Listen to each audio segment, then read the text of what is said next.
turning my PlayStation on and getting ready for the video, but first we have The Walking Dead. I'm just going to make these videos real quick. I have a Walking Dead video, we are making a Madden video, and maybe if I like SZA's album, we will make a review video. I'm going to listen to that album today. I don't think I'm going to listen to it on the New Music Friday stream tonight. I think that'll be a short stream. But yeah, checking out the plot here. For this Walking Dead episode, we have the 11th episode of Season 5. We have The Distance. Maggie and Sasha return to the barn and introduce Aaron to Rick and the group. That was kind of the plot to it. A lot of things happened in this episode, actually. Like, they were able to fit a lot of things in for 45 minutes, so... yeah. They introduced Aaron to Rick and the group, because the cliffhanger was that he started talking to them when they were outside, and they had their guns pointed to him. Aaron tells them he is part of a larger community surrounded by reinforced steel walls that provide protection from intruders and roamers, which is what they called the walkers, right? And after observing, the group believes they would make trustworthy additions to his community. These are people he can trust, apparently, right? Rick, however, doesn't trust Aaron and knocks him unconscious before tying him to a wooden column. He can't really trust anybody anymore. He's been wronged by a few people during this apocalypse, and that's enough to make a man just, I don't know, go insane. A search of Aaron's pack reveals, among other things, a flare gun, suggesting there are others nearby, and if something goes wrong, obviously he's going to alert the group, right? So when later pressed by Rick, Aaron reveals he has one partner who is hiding some distance from the group so he can kind of look in and make sure things are going well. He provides Rick with directions to 2 waiting vehicles, which are to transport Rick's group to the community. He has a partner with him right now, but they have a bigger community ahead, and who knows if that's actually a community or it's just them two. I don't know. Rick is unwilling to trust him, but Michonne insists they must investigate the possibilities of a new home, and Glenn agrees. They might as well take a risk.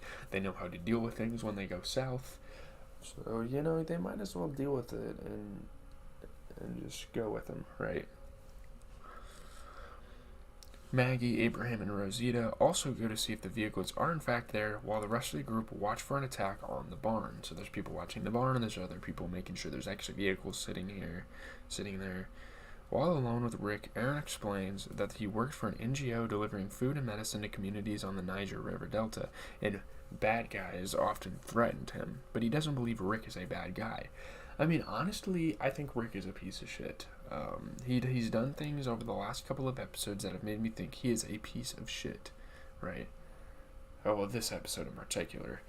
He's not really a good guy. I mean, he's a cop turned into this just madman. I don't know what's wrong with him sometimes. He doesn't want to take any risk. I don't know. One questions why Aaron would want people who have done what their group has done to join him. But Michonne points out that the group has taken in people like Father Gabriel, Tara, and herself. They've taken in all different people. They're very accepting. They're not bad people. She's trying to kind of vouch for them. Hey, we're not bad people, So, let's see. They find a car and an RV for transport, as Aaron said. Sure, he wasn't lying. When everyone reconvenes, Michonne declares that since Aaron appears genuine, they will join the community. No one disagrees. Alright, we'll do it. That's fine. Aaron says he will take them in the next morning, but he refuses to reveal the camp's location in order to protect its inhabitants. That makes sense. That should be understandable, but of course, oh no, what the fuck? Instead, Aaron says they'll take Highway 16 and provide further directions as they travel. So Rick decides to go in a different direction because he's not trusting Aaron. He wants to go a way that he knows is safe and he's seen by experience, but obviously when they take that way, it doesn't go right. We'll get to that in a moment. However, Rick decides against that and declares they will travel via Highway 23 that night. They're like, dude, we're leaving tonight. So Aaron protests, saying that his people haven't yet cleared that road, but Rick is adamant. He's like, alright, we'll just go on that route, though, because I can't trust you on the other way. You could be leading us to some fucking trap. We're going a different way. We're approaching it a different way. Michonne questions whether Rick actually intends to join the camp or he just wants to know the place's location. Like, they're kind of talking away from Aaron. And he's like, she's like, are you sure you actually want to join this group, or you just want to know where his camp is? Rick responds that it is a struggle to believe anywhere is safe for his family, who will make a decision when he is outside the walls. Seems kind of selfish that you're doing shit for your family. That's very understandable, but you're only doing shit for your family, and you don't seem to have the interest of the group in your mind. So Rick, Michonne, Glenn, and Aaron take the lead in the car, while the rest of the group follow a short distance behind in the RV.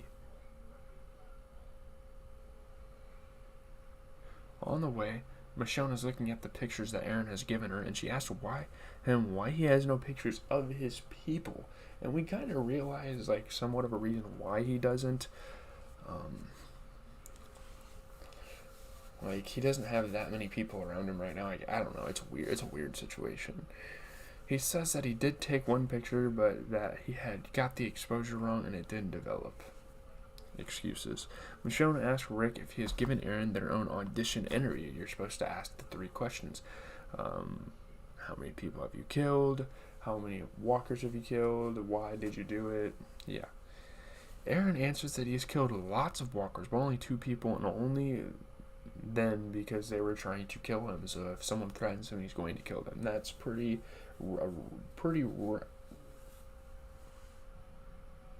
rational thought, right? At that point, Rick then finds a parabolic microphone in the car and expresses concern that Aaron's people might have heard their plans and that they're spying in. Rick's outburst distracts Glenn, who drives into a herd of walkers on the dark, unscouted highway. So yep, like Aaron said, you didn't listen, Rick. The highway's full of walkers and you're just running over them and ruining the car. Coming out the other side, they lose sight of the RV and conclude it backed away from the herd. Like, they just didn't want to go through it, which is smart, right? They can't get the car started to Rendezvous. Like, there's a bunch of shit, like, stuck in the fucking things. It's kind of gross. It's a bunch of shit, like, stuck in the car, so, yeah. They see a flare go off, and Aaron bolts into the woods, pursued by Glenn. Glenn just instantly starts chasing after him as he runs in the woods.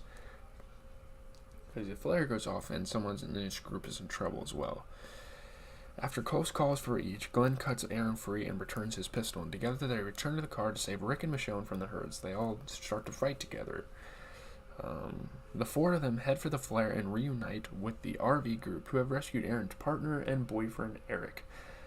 New character on the show, played by Jordan Woods Robinson.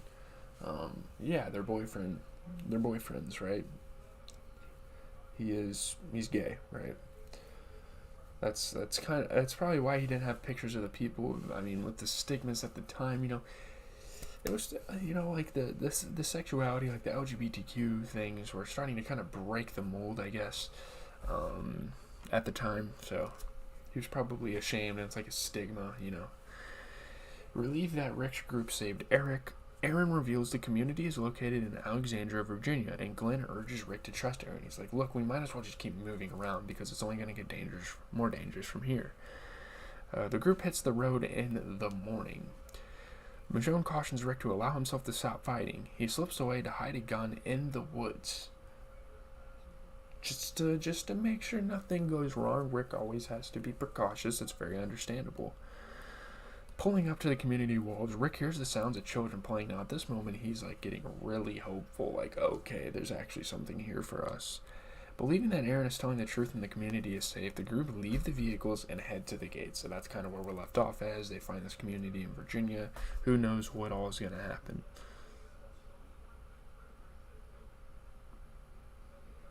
Aaron and Eric are boyfriends in the comic series. That is good to know, actually. That's important. It's still surprising that the same-sex kiss happened in the episode because I guess in the comic book, like, it wasn't that sexual. I don't really care about the watch rates. Whatever. We can just be done with the video. Leave a like, comment, subscribe. Jesus TV, as always, bringing you guys the TV content. We're watching Dexter. We're watching The Walking Dead. We're getting pretty far in each of the series. I might have to go watch The Watcher. I'm not sure. I might have to start the Watcher series. Yeah. Maybe instead of Dexter, I feel like instead of The Walking Dead, we should do it because there's so many episodes left in The Walking Dead.